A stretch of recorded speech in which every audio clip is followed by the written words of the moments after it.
pressure, kicking like that shit. I do magic, yeah, my flow's on destructo disc. Too afraid to cuff a bitch. This was on that sucker shit. Bitch, your price enough shit like. Hello everyone, this is Forest Green. Today I'm back with another interview and I have a very special guest on my channel, of course. Introduce yourself. Hey, what's up everybody? I'm Korin O'Keefe. Thanks for having me on the show, Forrest. You're more than welcome. Me and Korin O'Keefe, of course, we go way back. Of course, he was the one that... Back to the old days. Yeah, back into the old days. He's the one that got me into versus debating like properly and understanding things. So yeah, I know Korin quite well. So today, I have Korin on the show. We're going to talk about some things. I have some questions to ask him. And the first question, definitely happy to answer those. Oh, certainly. And the first question it's about dimensional tiering. A subscriber of mine asked me if we could go into detail about dimensional tiering, and of course Korin O'Keefe, he's pretty much great with that stuff. So Korin O'Keefe, if you could explain dimensional tiering, as simplistic as possible, that would be nice. Sure. And well, to start off, like we discussed beforehand, we talked about probably doing a whole in-depth video in the future on this, but as for right now, what I consider like my own intuitive explanation, you could say. So the gist of it is, think of it, trying to see how I can put this for the audience to really understand. An easy way to look at this, the difference between dimensions is like this. The difference between a 3D living being, me or you, versus a person on a piece of paper. Mm-hmm. You and I, we have 3 dimensions, upwards, downwards, left, right, backwards, forwards. However, that paper, the object on the paper, it's 2-dimensional, right? So it can only go left and right, up and down. It can't move in 3 different directions. It don't have 3 dimensions like we do. So, for example, if we were to pick up that piece of paper, crumble it in our hands, throw it in the trash, that would quite literally be infinitely less than any 3-dimensional object that in existence in our 3-dimensional world. So, a 2-dimensional is like an infinitely flat piece of paper. Just imagine that, all right? It goes on, the line goes on infinitely, all right? But it can't interact with our 3 dimensions. It can't do that. Just like we can't fully interact with dimensions above us. That's just a kind of a brief rundown. Awesome. Now, as we know, the 4th dimension, that's mainly considered time, right? Like most people do generally consider the 4th dimension as time. And for example, if you want me to give you an example of like a character who classifies in terms of like attack potency wise of a 4th dimension, that would be a character along the lines of destroying a entire space-time continuum, not all the 3-dimensional physical matter within the universe. So you'd be destroying not just the matter, because that's only like high universal if it's infinite matter. But if you destroy the space and time of that universe, that classifies more along the lines of 4D in terms of attack potency, if that makes sense to you. Oh, yes. For example, another character who started off, this might piss a lot of people off who don't know this, but Bill Cipher actually started off as a, plane level, a 2-dimensional plane level. The same Bill Cipher who made his way up to control time. People call him, there's all kinds of arguments about Bill now, but that overpowered rectangle dude literally came from the 2nd dimension. He was a plane level, you know what I'm saying? Oh, so yeah. that's another example right there of characters who transcend certain dimensions. And Bill, when he was a 2-dimensional being, he couldn't fully interact with the 3-dimensional. He had to work his way up to transcend to that level of dimension. So yeah. Example, take Jiren, for example. Jiren, with his attack potency, he can destroy space and time as he's above Infinite Zamasu, who became one with the universe's space and time. So that right there would classify as a 40 feet if he can destroy the entire universal space-time. Now, I'm not saying Jiren is only universal plus. Obviously, he's higher, but that's just an example for you.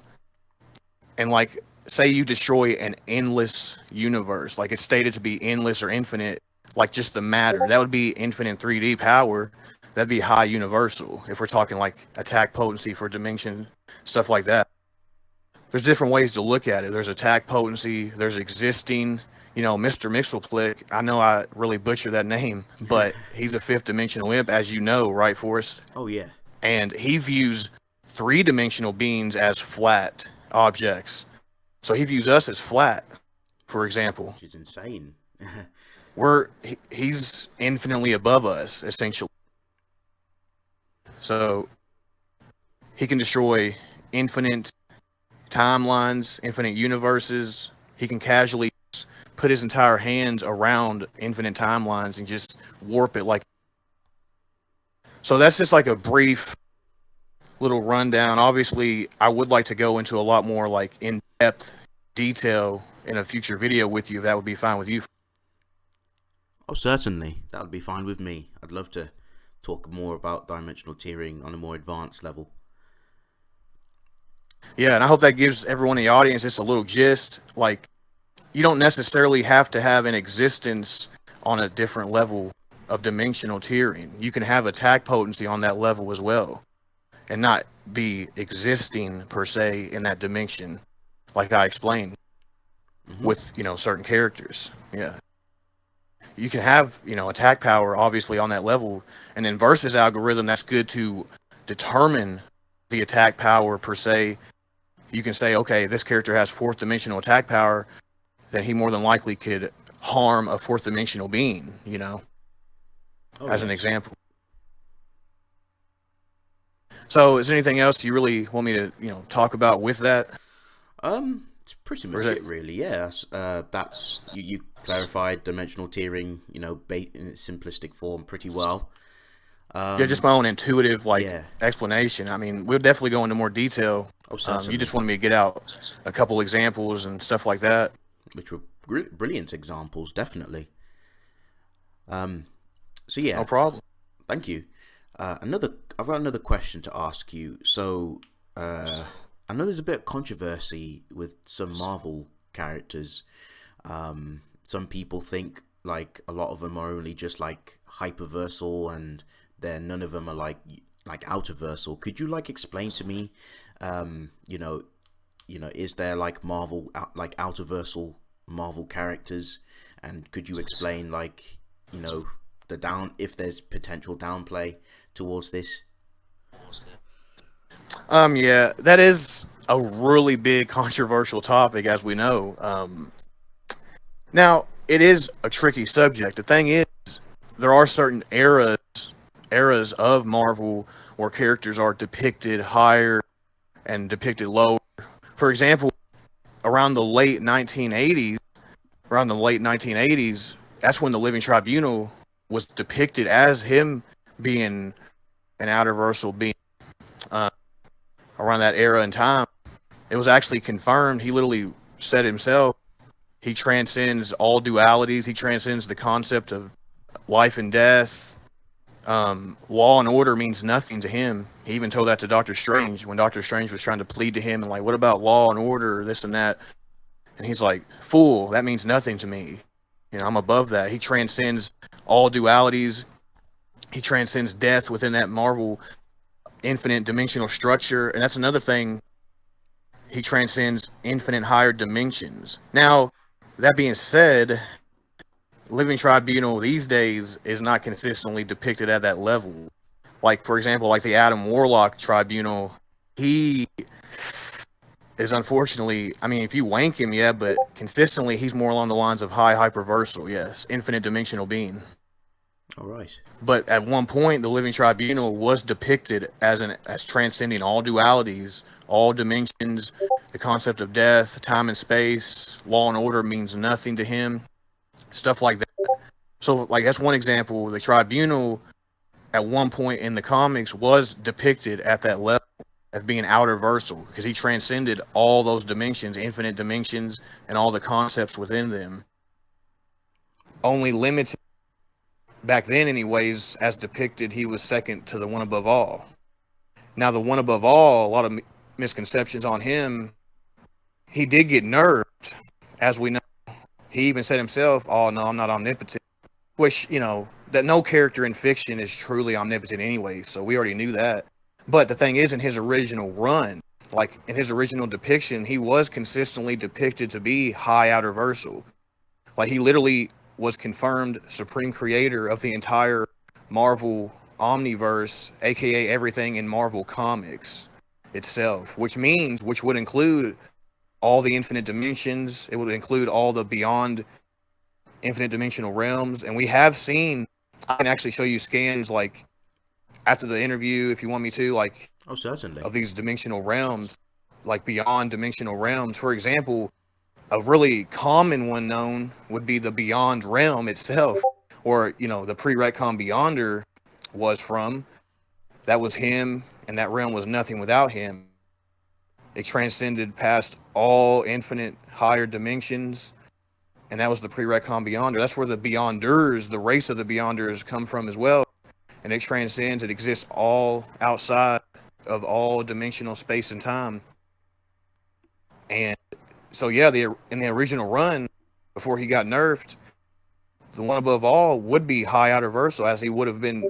He's credited for creating all these Outerversal realms. He's credited for creating infinite dimensions. He's also confirmed to be immensely more powerful than everybody in the Marvel multiverse combined, as they're all just extinctions of himself.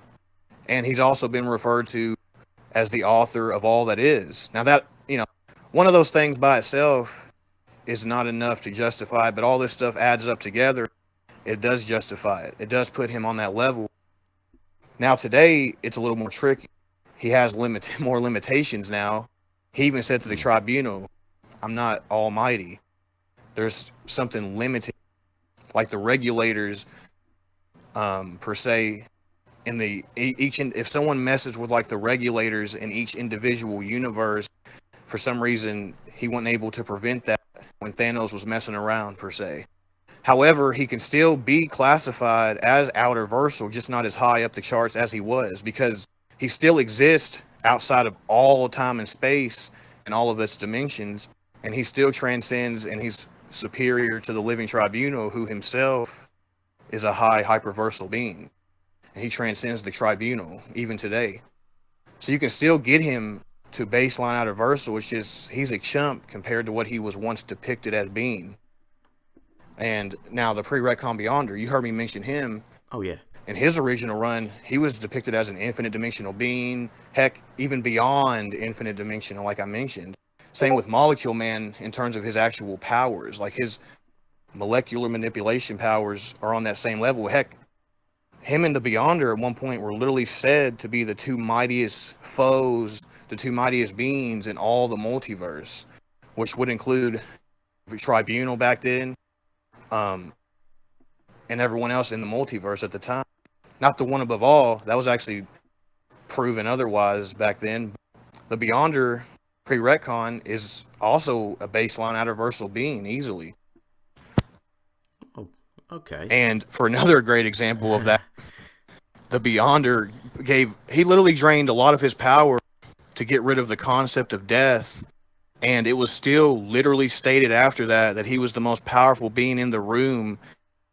And the room included the living tribunal and all the other abstract beings. So he was, even after draining most of his power to get rid of the concept of death, he was still more powerful than all those other beings combined. Just to give you an example of that crazy shit. That's some crazy. But now his new days, his post-retcon, oh man, they really did some numbers on him. Like, it turns out, like, at one point he was a broken piece of a cosmic cube, one half of it. And then he was freaking an inhuman at one point. We're not going to get into that because he's obviously way, way less powerful. Like, he's fodder compared to his pre-retcon self. Oh, dear. He's still powerful nonetheless. Oh, yeah. Just, fodder compared to...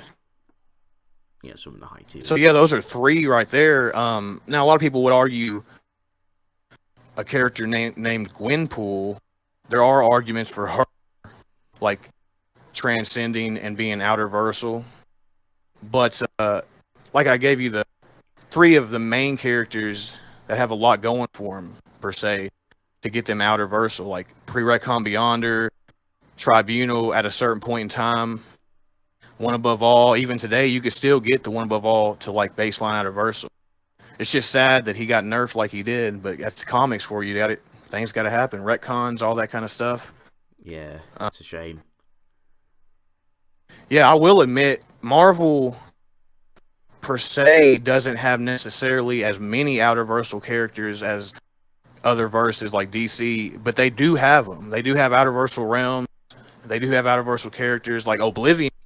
Another great example, Oblivion from Marvel.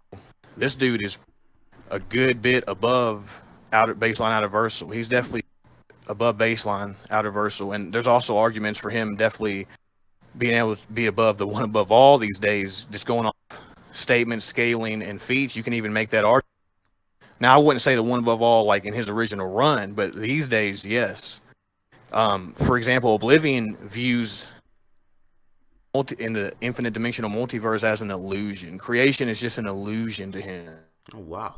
And when creation goes, they will all go back to Oblivion to be born again, born anew, and for in a never-ending cycle. Like he has no form. He's above all. He literally embodies a void without time and space, devoid of time and space, transcends all infinite dimensions, everything. He scales above the living tribunal.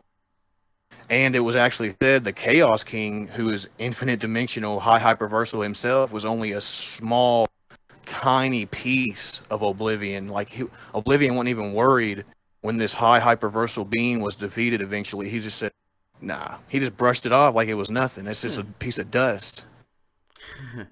Wow. So yeah, those are some examples of like some characters that have good arguments at certain points in their life. In the comics, you can get them to Outerversal, especially like Oblivion these days. He's concrete Outerversal, a good degree above it, like baseline Outerversal. Oh, wow. So I hope that kind of helps right there. And I'll show you all these. I got all the scans in my phone. If you would like to see these realms and all these, and the cosmology of Marvel, we can go over more about that as well after the call if you'd like. Oh, and I can show you these if you want to make your own video on it as well. Of course, definitely. I mean, you're more than welcome to send them through the Discord chat if you'd like, or I could edit it through the video. I don't mind. Oh, sure. If you'd like me to send them right now, if you want to take a look at them. Of course, yeah. Just shoot them through the chat. Then I can show the audience these scans, of course. Sure. Yeah, I'll get right. I'm getting them right now. Yeah, awesome. And then obviously I'll just show the scans, and then we can just talk about other stuff, and then so on and so forth. All right. Here's the first few coming right up. Awesome. Creative Duelist, Send, G. Yep, so that's the first one. Yeah, like I said, the Beyond realm is one of the more known, like, Outerversal realms of Marvel. That's one of the first scans I'm sending you. Alright, I see. I'm just looking at it now. Time, space. Yeah, you can definitely get a good little view. It's not too blurry, honestly. It's scan. Oh yeah, it's crisp. It's crisp. Really, really good scan. It's not blurry or anything, which is good. And here comes the rest. Cool. Right now. Check those out as well. Yeah, you can feel free to take a look. Yeah, again, thanks for having me on the podcast, interview, whatever you want to call it. It's really an honor. Oh, more than welcome. Always wanted to have you on the interview. There's many other debaters I want to have on the interview. Also, I might even have Chuck on the interview as well. That would be very interesting. I really enjoyed your interview with Splash. That was damn good. Good job on that. Thank you, man. Yeah, it was brilliant interview. Made a lot of interesting points, especially had me thinking about Batman's reaction speed a bit more. and his Oh explanation. yeah, me too as well. And I would like to discuss that more with you at one point. I actually think a lot differently now about that. Still a little, not necessarily the same as what I heard in the video, but I do think a lot differently about certain things now with Batman. Oh yeah, definitely. Me too. So yeah, there's the scans. One, two, three, four. So basically, at least five Outerversal realms that I can at least say for sure in Marvel. Straight up. And if we go off how it was originally, depicted, the one would be the supreme creator of these places, along with all the infinite dimensional, structure. And actually, right there is Thanos and Adam talking to the one above all, outside of all time and space. Oh wow. Hang on. I'll So get to that feat in a second. Just trying to show these feats off, of course. It's crazy how Marvel have these crazy high tier feats. It's amazing. yeah, I mean, it is. I will admit, like I am more. Well, I will admit, Marvel per se is a little harder to make certain characters at level. There is concrete ways, and there's obviously outerversal realms beyond all distinctions. So, I mean, there's obviously concrete evidence to put certain characters at that level. It's just there are more in DC that can be placed at outerversal, at least like baseline outer. And there's some that even go far. I'm not going to get into it. You asked me about Marvel, but I will Oh admit, yeah. like DC is a lot per se. Although Marvel's very doable, as we. So just want to get that out of the way because a lot of people do know me as a Marvel guy, but I like DC and Marvel equally. You know what I mean? I Oh try to yeah. give them both justice, and Same here. I it's totally good to just agree. try to call things down the middle, Yeah, that's true. not fanboy over one side. Go down the middle and call it right. Be objective about it, as objective as you possibly can. Precisely. I agree with that. So yeah, whenever you're done, going over them, just whatever you have any other questions asked, just let me know. Oh, certainly. Pretty much. Yeah, I've gone over all the feats now, so they can have a look at that. Um, Another thing I wanted to ask you about as well, mainly about the speed tiering, because there's certain things that obviously I kind of struggle with. Um, what do you need to know? Like you cut out, I think. But what do you need to know exactly? Oh right. Um, so could you explain like the high tier speed, like to the audience, like different kind of like high speed, like sorry, the high tier speed Yeah, feat. So like immeasurable, infinite speed, because that one I infinite, immeasurable. measurable. Because obviously, Yeah, of course. yeah. Could you just go over them for me, please? Sure, sure. Yeah, I'll start off with infinite speed. From a versus algorithm standpoint, I'll even give like some examples of characters who can be interpreted as these level of speed feats. Infinite speed is where like say you have an infinite distance and a character either crosses it or has like an attack that crosses this infinite distance in a very finite time, like a split second or instant, a couple of seconds, like, and they cross this infinite distance, that'd be considered infinite speed. For example, we see in the Tournament of Power, God of Destruction Topo, he launches his energy blast across the World of Void. Now, the World of Void is confirmed once to be infinite in size, and this energy blast of his crossed it in like an instant, literally like a split second, crossed an infinite distance in like a split second. Technically, you can consider that infinite speed, attack speed, and obviously other characters above him or to him and who can react to his attacks would be on that level. One example, we have like someone like Odin would planets across the infinite universe in a split second. That's another similar feat to what I just described with Topo. planets across an infinite distance in a split second, a finite time. Another way to look at it is where you can get somewhere, not to be confused with teleportation, actual raw speed. Another way is if you can move frozen time. That also is generally accepted as infinite speed. If you can literally move through frozen time, move around in, a universe without the space and time, a void, an empty void, that would also be considered technically infinite speed. A lot of people generally accept it as infinite speed. Now, I heard there is a new term going around known as inaccessible.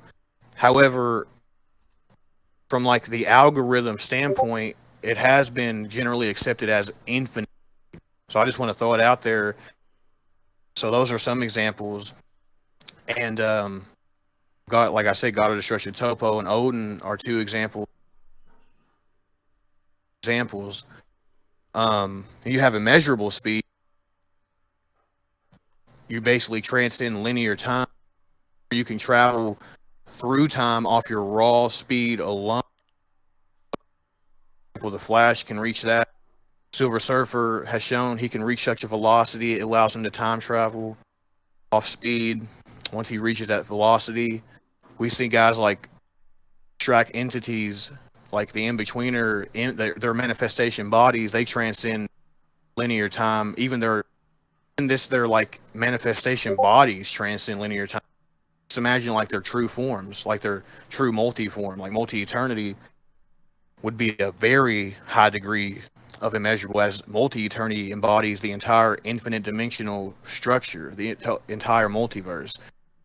Manifestation bodies embody, one individual universe. Now that does not just make them universal. They're way above that, but I just want to throw it out there. Oh, yeah. And you have guys like Galactus, who also transcends. When he's well fed, he can fight these, manifestation bodies. Like he's stalemated the in-betweener, who transcends linear time. So logically, Galactus would have immeasurable speed. Not to mention the fact Surfer, who can also reach after reaching such a velocity, only has a small drop of water. Drop of his power and speed compared to what Galactus has. So you can even scale off that, and he would have a good degree of immeasurable speed in his own right, like Galactus would. And like I said, for the Flash, Superman, even some carnations of him can even reach speed via time traveling with his speed. Oh, yeah. For example, Pre-Crisis is a really good example of that. And then you have stuff like relevant speed, character who's just above the concept of speed itself, like dimensions, above the concept of time and space fully, not just transcendent linear time, but they literally, more likely, it's more or less like an outerversal being would have a relevant speed. For example, Pre-Retcon Beyonder, True Form Darkseid, he's irrelevant, And then the one above all, he would have irrelevant, also omnipresent. He's also omnipresent throughout the multiverse.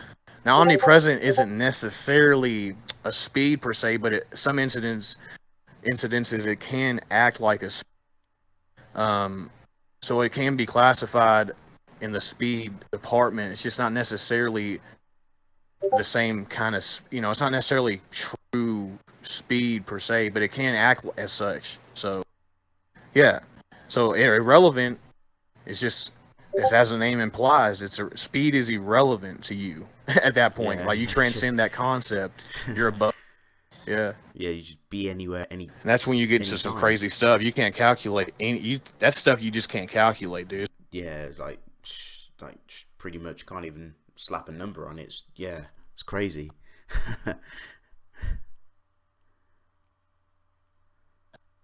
And obviously, there's way more characters in fiction that can classify. So I'm just giving you general examples and characters that could classify as certain levels of speed. Just give you an idea of stuff like that. And as we know, like True Form Darkseid, as I mentioned, that's a good example from DC. His true form would have irrelevant. The presence would be omnipresent, also have irrelevant. Armor Superman, he would have irrelevant speed. Just as an example, that's true. That's what kind of speed And now some people do get that confused though. Like when you hear transcending time, that doesn't necessarily mean you're transcending the concepts of dimensions and time. Like a lot of times that could just mean you're transcending linear time, which would be immeasurable, which is a huge difference, as we know. Yeah, that is a difference. Yeah. And infinite is nothing to immeasurable. Like someone who has immeasurable speed would blitz someone who has infinite speed, and someone who's irrelevant, that's irrelevant. They would own anyone beneath. See, have any other like examples? Any other questions you had? Yeah. So like, obviously, because there is certain like things that are kind of taken out of context. So like, the Flash, he can be immeasurable, but like, like he doesn't, because obviously there's a lot of feats that kind of show that he's not immeasurable all the time. So like on his own without Speed Force. So could you like explain that a little more? Yeah, see, at least from point of view, and from what I've generally discussed with people, he does reach immeasurable speed. Like when he's traveling with through the Speed Force or traveling through time. It's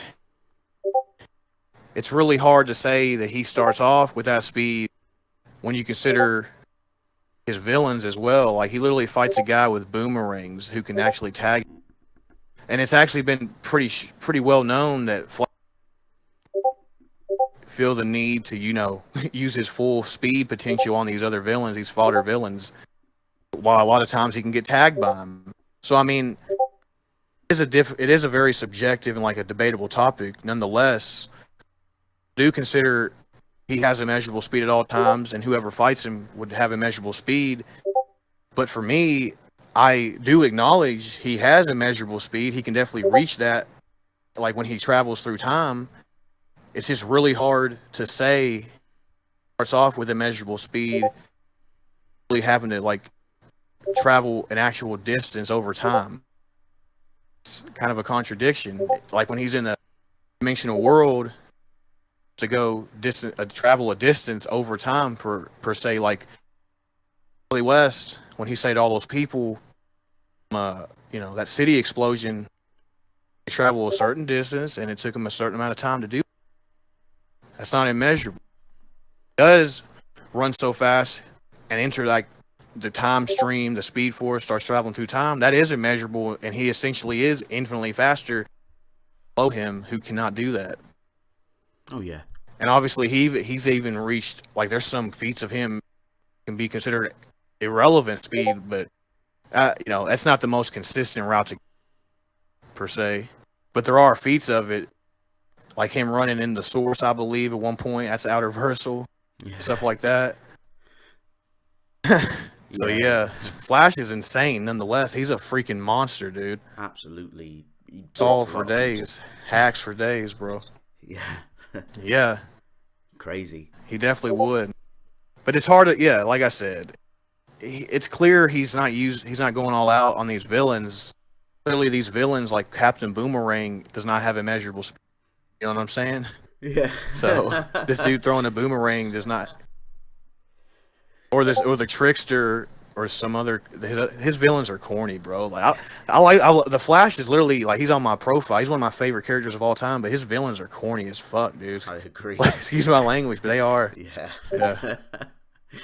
Gorilla Grodd's probably my personal favorite Flash villain. Like I find him to be the most interesting if we're on that subject, but the other ones are just corny, just. Especially Captain Boomerang's just goofy, dude. Yeah, just jobbers. But they're all jobbers. Yeah, exactly. Yeah. Yeah, exactly. That's what we'd call them, jobbers. Yeah. But yeah, thanks, Korin. That's pretty much all the questions I have to ask you. But yes. Yeah. Oh, no problem. I hope I, answered them decent enough for the most part. I mean, I'm not going to claim to be a freaking master or perfect expert at anything, but, I will give you an honest answer. and I'll break stuff down for you. You know, even in the most simplistic way. And like I said, we talked about beforehand, we're going to make more, and go into a lot more detail on certain things and even bring up a lot more examples. It's kind of just like you said, like a quick little chill interview, get some questions out there, let the people know some things, get some scans going, stuff like that. Oh yeah, certainly, definitely. Give some people a general idea. That's right. So yeah, I hope that helps a little. I hope that helps some with your questions that you had. I really hope that helps, bro. And glad you had me on here, and appreciate that, man. Really do. We got to definitely get your channel. I'm definitely gonna plug this into my upcoming video I'll be uploading. I'll put this link down below. Get you some more subs. Get this badass some more subs, some more content. You gotta get some more content up, bro. I know you've been busy recently, but now you're back in action, so that's good. That's right, bro. I appreciate all that, man. Thank you. I got some some projects in the works. Definitely gonna start pumping some stuff out. But yes, folks, thank you all for watching. Thank you all for watching the interview. And again, big shout out to my guest, Korin O'Keefe. If you're new to the channel, please make sure you jump onto my boy Korin O'Keefe's channel and subscribe. Like the videos. Of course, he's done many power scaling videos. He's done a power scaling video on Black Adam. Really amazing video. He also did a Ken power scaling video. He does some low tier power scaling videos on characters. Splendid. And of course, QAs. So make sure you check out his content, and of course, if you're new to my content, please subscribe for further content. But yes, folks, thank you all for watching. Forest Green, and of course, Korin O'Keefe signing out. Yep. Peace. Peace.